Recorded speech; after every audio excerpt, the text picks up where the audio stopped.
Hello, स्वागत है आप सभी का द माइनस प्लस पे। आज की वीडियो में हम लोग देखेंगे, ये एक इम्पॉर्टेंट क्वेश्चन है जो बीपीएससी टीआरई में पूछा जा चुका है। ठीक है, तो आज इसी क्वेश्चन को हम लोग सॉल्व करेंगे और इसके कॉन्सेप्ट को समझेंगे कि इस तरह के क्वेश्चन को कैसे सॉल्व किया जाता है। ठीक है, चैनल पर जो नए हैं चैनल को सब्सक्राइब कर लें, वीडियो को लाइक कर दें और अपने दोस्तों में शेयर भी करें। ये तीसरा वीडियो है जिसमें हम जिस प्रकार की वीडियो में हम एक ही क्वेश्चंस को सॉल्व करते हैं और उसका कॉन्सेप्ट बताते हैं। बहुत ही कम समय में 4-5 मिनट, 6 मिनट, 7 मिनट में ये वीडियो ख़त्म हो जाती है। मतलब ज़्यादा लंबा वीडियो नहीं होता है, उसमें कम समय में कुछ जानकारियाँ जो हम आपको दे सकते हैं यहाँ पर देते हैं। ठीक है, तो इस प्रकार के इन्फॉर्मेशन, इस प्रकार के कॉन्सेप्ट मैथ का समझने के लिए आप चैनल को सब्सक्राइब कर सकते हो।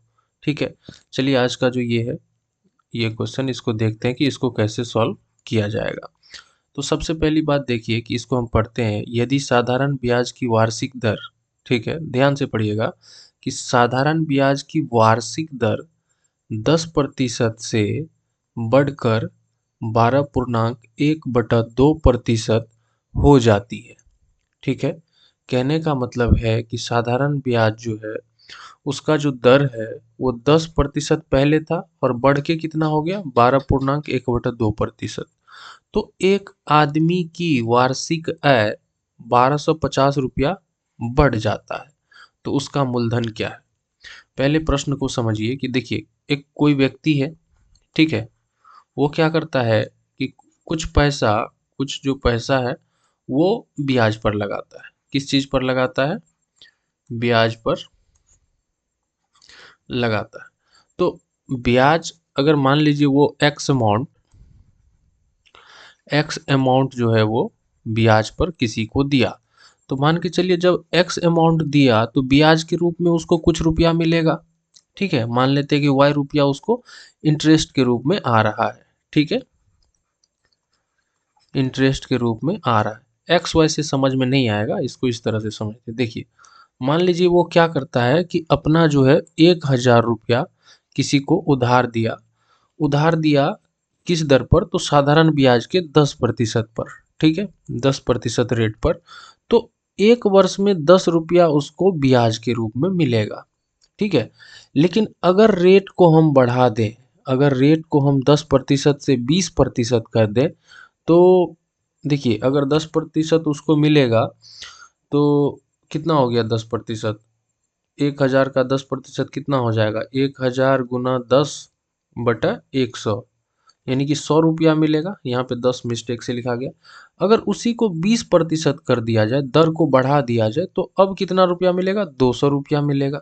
यानी कि पहले 100 रुपया मिलता था, अब 200 रुपया मिलेगा। रेट को जब हमने बढ़ाया तो इंटरेस्ट बढ़ गया। ठीक है, रेट को जब हमने बढ़ाया तो क्या हुआ? इंटरेस्ट बढ़ गया। ठीक, रेट बढ़ाने से इंटरेस्ट बढ़ गया। अब चलिए हम अपने मेन क्वेश्चन पर आते हैं और उसको देखते हैं कि उसमें क्या कहा गया है और उसको किस तरह से सॉल्व करेंगे।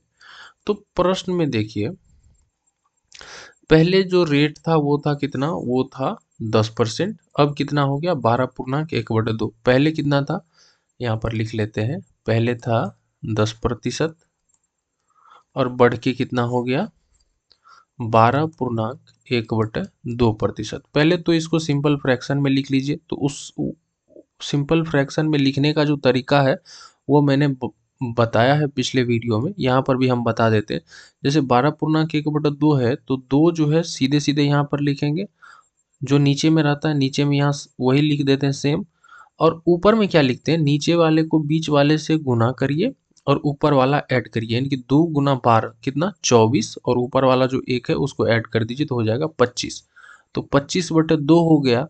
इसको डिवाइड करेंगे तो 12.5 आ जाएगा। ठीक है, 12.5%। तो पहले 10% था, अब इसको यहाँ से हटा लेते, रहने दीजिए। देखिए पहले 10% था, अब कितना हो गया? 12.5%, यानी कि कितना बढ़ गया? 2.5% बढ़ गया। ठीक है, क्या बढ़ गया? रेट। रेट जो है 2.5% बढ़ गया। अब आगे पढ़ते हैं प्रश्न को।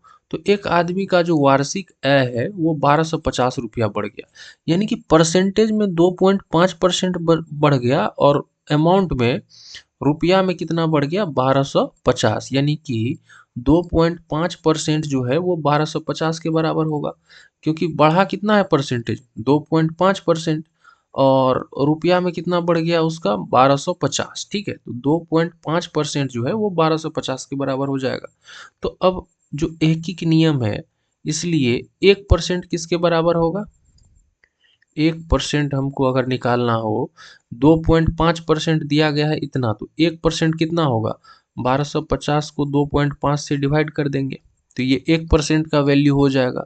और इसीलिए 100% का वैल्यू अगर हम लोगों को कैलकुलेट करना हो 100%, ठीक है, तो 100% कैसे निकालेंगे, तो 1% का वैल्यू कितना है 1250 बटे 2.5, और हमें चाहिए 100% का, तो 100 से मल्टीप्लाई करेंगे इसको। ठीक है, क्या करेंगे 100 से मल्टीप्लाई करेंगे। अब देखिए यहाँ से अगर डेसिमल को हटाते हैं, एक सेकेंड एक सेकेंड एक सेकेंड, अब अगर देखिए यहाँ से अगर हम डेसिमल को हटाते हैं तो यहाँ पर एक जीरो और ऐड करना होगा। अब डिवाइड करिए, 25 से अगर इसको डिवाइड करेंगे तो 40 बारी में ये कट जाएगा। अब बच गया 1250 गुना 40, इसको मल्टीप्लाई करेंगे तो कितना आ जाएगा 50,000। ठीक है, 1250 गुना 40 कितना आएगा, तो 50,000।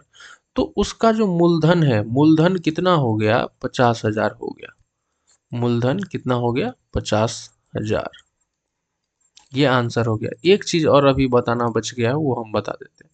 अब आप ये पूछ सकते हो कि 100% जो निकाले वही मूलधन क्यों हो गया।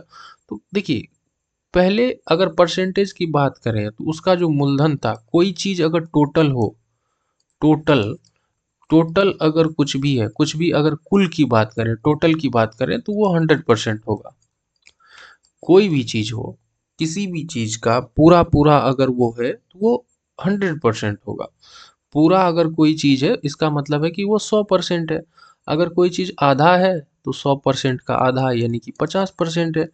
ठीक है, इस तरीके से होता है। कोई चीज अगर पूरा है मतलब 100% है, तो मूलधन जो है तो वो 100% था, पूरा पूरा मूलधन। ठीक है, वही तो निकालना था। अब 100% अगर है, उसी में उसी का 10% रेट था, जितना भी मूलधन होगा उसका 10% रेट था। अब बढ़ के कितना रेट हो गया था 12.5%। ठीक है, तो इस तरीके से हमें 100% का वैल्यू कैलकुलेट करना था। इस तरीके से हमने इसको कैलकुलेट किया। इसको बेसिक तरीके से भी हम लोग कैलकुलेट कर सकते हैं।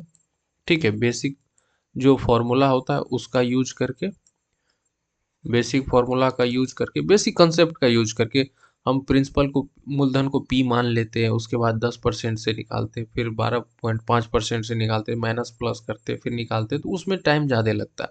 इसको सीधे हम लोग निकाल सकते हैं। अभी तो समझाने में इतना समय लगा, अगर इसको बनाना रहता, केवल कैलकुलेट करना रहता तो बहुत ईजी था।